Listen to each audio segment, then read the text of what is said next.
நிகழ்ச்சிக்கு தலைமையேற்றிருக்கக்கூடிய மாவட்ட ஆட்சித்தலைவர் அவர்களே, இந்த நிகழ்ச்சியில் இப்பொழுது கூட மருத்துவக் கல்லூரி பார்த்தீங்கன்னா 11 மருத்துவக் கல்லூரிகள் தமிழகத்திற்கு பெற்றுக் கொடுத்த முதலமைச்சர் எடப்பாடி.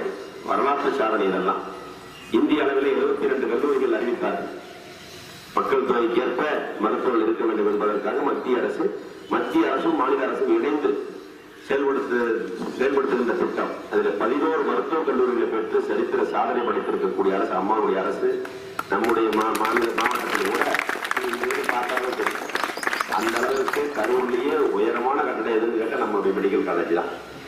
அவ்வளவு பிரம்மாண்டமா ஒரு நாளைக்கு பஸ் வச்சு உங்களெல்லாம் கூட்டு போய் காலேஜில் காட்டிட்டு வந்துருக்கு சார். நல்ல ஒரு நாளைக்கு ஒரு மெடிக்கல் கேம்ப் மாதிரி போட்டு இவங்களுக்கு ஸ்டூடெண்ட்ஸுக்கெல்லாம் அந்த மாதிரி சிறப்பாக மிக அருமையாக கட்டடம் கட்டியிருக்கோம். 5ஆம் தேதி அன்னைக்கு மாண்புமிகு முதலமைச்சர் வந்து அந்த ஒரு மிக பிரம்மாண்டமான ஒரு கட்டிடத்தை திறந்து வைக்க இருக்கிறார். அனைத்து நவீன வசதிகளுடன் கூடிய மருத்துவக் கல்லூரி. இதெல்லாம் நம்முடைய மாநிலத்தினுடைய முன்னேற்றத்திற்கு வழிவகுக்கக்கூடியது. இது அதே போல இன்றைக்கு அதனுடைய முத்தாய்ப்பான நிதிவண்டி வழங்கும் விழாவிற்கு நமது மாண்புமிகு போக்குவரத்து அமைச்சர் அவர்கள் திருத்தரங்களால் ஒன்றிய குழு துணைத் தலைவர் தங்கராஜ் அவர்களே, ஊராட்சி மன்ற தலைவர் செந்தாமரை செல்வி அவர்களே,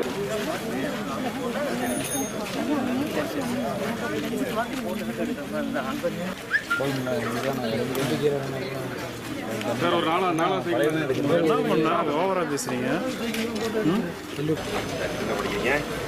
இந்த 3 ஹெச்எம் வாங்க. அவங்க 3